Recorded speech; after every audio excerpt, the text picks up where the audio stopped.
సుమన్ టీవీలో మీ personal and business promotions కోసం కింది నెంబర్కి కాంటాక్ట్ చేయండి. కష్టాల్లో ఉన్న వారికి తన వంతు సాయం అందించడానికి ఎప్పుడూ ముందుంటారు పాన్ ఇండియన్ స్టార్ ప్రభాస్. తాజాగా ఆయన మరోసారి తన గొప్ప మనసును చాటుకున్నారు.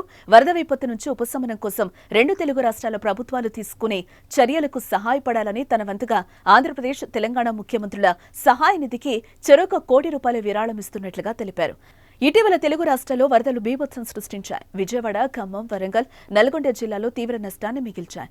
ఇప్పటికే ప్రజలు వరద నీటిలో చిక్కుకుని విలవిల్లాడుతున్నారు. మరోవైపు ముఖ్యమంత్రులు దగ్గరుండి సహాయక చర్యలు చేపడుతున్నారు. వరద బాధితులను రక్షించేందుకు హెలికాప్టర్లు రంగంలోకి దిగాయి. ప్రస్తుతం సహాయక చర్యలు ముమ్మరంగా సాగుతున్నాయి. తీవ్రంగా నష్టపోయిన రాష్ట్రాలను ఆదుకునేందుకు మేము సైతం ముందుకొచ్చామంటున్నారు ప్రముఖులు. సినీ ప్రముఖులు తమ వంతు సాయం చేస్తున్నారు. తాజాగా పాన్ ఇండియన్ స్టార్ ప్రభాస్ తన వంతు సాయం అందించడానికి ముందుకొచ్చారు.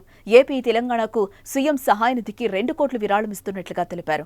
అయితే గతంలోనూ కేరళ రాష్ట్రంలోని వయనాడ్లో జరిగిన భారీ విపత్తుకు తన వంతు సాయంగా ₹2 కోట్ల విరాళం ప్రకటించారు ప్రభాస్.